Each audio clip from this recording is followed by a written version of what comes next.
CrossFit describes itself as constantly varied, functional movements performed at high intensity. But what if we use all the tools, training advice, practices, and the methodology of CrossFit, but took away just one element?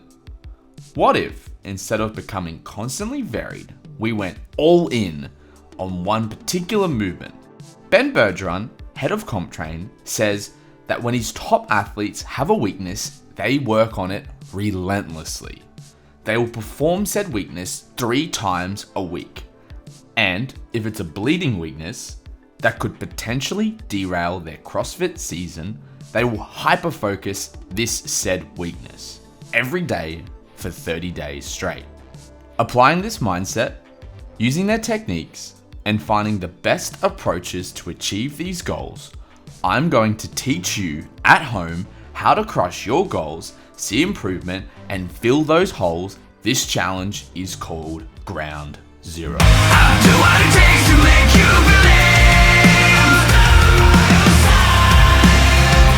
With my heart and high for drive, we do what we want, but when I'm free, with our hearts on. What's going on, beasts? Welcome back to Ground Zero, episode 3. Today we're going to hit session 5 and session 6 of week 1. These are the final 2 sessions before we progress into week 2 of the program. Today we're looking at a few different movements to cover. We're going to start off with the bench press. From there we're going to move into strict press. And then we're going to hit some accessory work with banded face pulls, plate external rotations, and T's, Y's, and A's. As always, if you enjoy this series, make sure you leave a like for the video, subscribe to the channel if you want to keep seeing these episodes come, and hit that bell icon if you can. It makes it easier for you to find these videos themselves. Today we are going to start off with the strict press, even though this is kind of out of order from the actual program. It was just purely because Jess was using the rack to squat, so I couldn't bench. So I decided to start with the strict press first, and I thought this would impact my bench press that I performed later on in the video, but it actually didn't, so it was pretty good. But we're going to start off with a 12 rep max strict press. Now, as the title suggests, 12RM's sort the boys from the men. This is a rough piece. Of course, if you're a girl or a woman, in this case, it sorts the same thing. 12 reps, I think I hit 55 kilos for this. So this is a pretty simple component. You find a 12 rep max for the movement, and then the next 2 sets are at the weight that you achieved. So in this case, I achieved 55 kilos.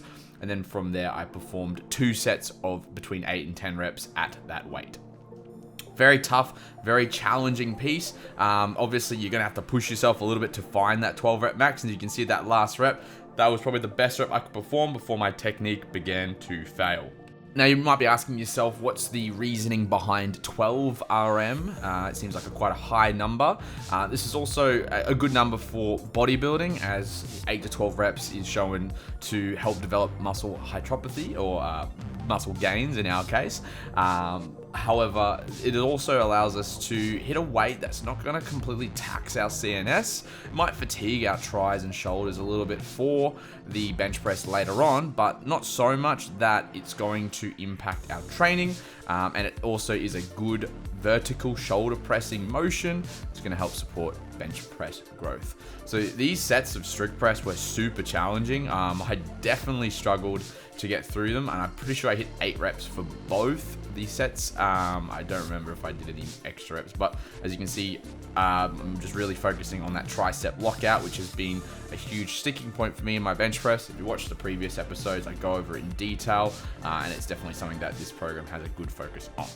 From there, we're going to look at starting to warm up the bench press, and talking about today's bench press, it is 3 sets of 5 repetitions at 80%. So quite a heavy weight today, and this session itself, session 5 of the program, is where the bench press will get progressively heavier over the coming weeks. You might remember our previous session of the bench, which was our bench ladder. As the sets increased, as the sets went along in the program itself, the weight increased, but the reps decreased. Now for this one, it's just one set amount, and as you see on the screen, this is my first set. I have a spotter here today because when we get over that 80% range, it is obviously advisable to have a spotter if you have one available. If you have a safety rack or something like that, they always help, but unfortunately I do not, and this is probably the best way to do it. So 3 sets of 5 at 80%. These first 2 sets were probably the smoothest I've ever felt at 115 kilos. So I couldn't believe it myself. The lockout was good. I didn't even need Jess to spot me back in on that last rep for these first 2 sets. So pretty happy with that. That definitely means that that technique work has been paying off. And a lot of the touches on the barbell, the confidence I have behind the movement is coming along nicely. I know it's on the early stages of the program, but mind you, I have ran this cycle already in some sort of a variation, not the exact one, but I have ran the cycle in a slight variation. So this is probably like, day 35 of my bench press without going for a 1 rep max. So I am probably looking pretty good at those numbers, but this is the 3rd set. And as you can tell, probably a bit of fatigue has sunken in because some of these reps are a little bit more of a struggle than those first 2 previous sets. But just making sure my setup position is good. Something a bit of a key point for your bench press, especially any weight, whether it's heavy or light, is driving through the quads. So really focus on driving your feet through the floor. This will activate our quads and this will help give us a bit more leg drive on the movement itself. And watch these last 2 reps as I begin to struggle as we're going up. Thank God I had a spotter there. Moving on into our accessory work. So we've got 3 different accessory movements. This first one is banded face pulls. We've got 2 sets of 15 at an 8 RPE. Any specific band will do. Obviously go for a thinner band as this movement is quite hard. The goal is to pull the band to the face, around the back of the head, and then back to the front again, only pausing for a millisecond behind that head. I don't know why I was looking around, but anyway, thought I heard a noise. Got a little bit spooked. But yes, this one should activate our rear delts and subscapular, similar to this one, which is our T's. First, so we've got 10 reps of T's. You will get to stare at the ground for a little while, which is nice and fun. I've got 1 kilo dumbbells in my hands for this one. Moving into our Y, obviously just making a Y shape with our arms, raising up nice and slow, under control, making sure each one of these movements are controlled, because if we rush them, you're kind of missing the point and you probably won't activate those muscles. And then moving into an A position. This is our normal A, not the reverse A, where you'll see the dumbbells facing the ceiling. This one we are facing the floor. Once again, 10 reps raised up for that one. Our final movement for today is our external rotators. We've done this in a warm-up, and I usually do this every day as my warm-up for the bench press, but this was just an extra bit of volume on the movement as well. I find these are quite good as our bench press is super internally rotated movement.